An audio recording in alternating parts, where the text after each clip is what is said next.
بسم اللہ الرحمن الرحیم۔ السلام علیکم۔ سبق نمبر 2 تشکیل پاکستان کے لیکچر نمبر 12 کے ساتھ مس نائمہ حاضر ہیں۔ آج کے لیکچر کا عنوان ہے علامہ اقبال کا خطبہ الاباد یا علامہ اقبال کا الاباد سیشن۔ جیسا کہ ہم نے پچھلے لیکچر میں مسلمانوں اور ہندوؤں کی سیاسی خلیج کے بارے میں پڑھا، جو کہ آہستہ آہستہ زور پکڑتی جا رہی تھی، ایسے میں علیحدہ وطن کا مطالبہ اور شدت اختیار کرتا چلا گیا۔ مسلمان اپنے حقوق کا تحفظ چاہتے تھے، کیونکہ اگر ایسا نہ ہو تو مسلمانوں کی تہذیب، تمدن، مذہب، عقائد اور علیحدہ تشخص بالکل مسخ ہو جائے گا، اور یہ صورتحال مسلمانوں کے لیے قابل قبول نہ تھی۔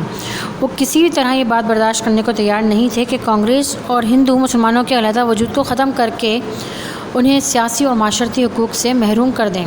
اسی سلسلے کی ایک کڑی علامہ اقبال کا خطبہ الاباد تھا، جو کہ 1930 میں الاباد کے مقام پر پیش کیا گیا۔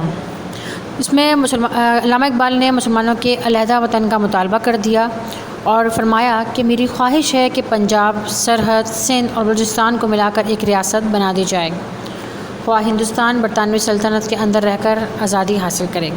مجھے شمال مغربی مسلم ریاست کا قیام مسلمانوں یا کم از کم شمال مغربی علاقوں کے مسلمانوں کا مقدر نظر آتا ہے۔ قائد اعظم کی خواہش تھی کہ مسلمان بر صغیر میں قوت بن کر ابھریں۔ علامہ اقبال نے بھی اس کی تائید کر دی، اور علامہ اقبال نے اس تصور کو آگے بڑھاتے ہوئے جب خطبہ الاباد کا تصور دیا تو 1933 میں چودھری رحمت علی نے علامہ اقبال کے اس تصور کو پاکستان کا نام دے دیا، اور اس طرح 1933 میں پاکستان کا نام تجویز کیا گیا، جو کہ چودھری رحمت علی نے کیا۔ قائد اعظم نے 1934 میں مسلم لیگ کی باغ ڈور سنبھال لی اور مسلمانوں کے سیاسی استحکام کے لیے اس جماعت کو مضبوط اور فعال بنایا۔ یعنی علامہ اقبال کا خطبہ الاباد تحریک پاکستان میں بہت اہمیت کا حامل ہے، کیونکہ یہ پہلا جلسہ تھا جس میں مسلمانوں نے علیحدہ وطن کا مطالبہ کیا اور کھل کر اپنے علیحدہ تشخص اور علیحدہ مملکت کے قیام پر بات کی۔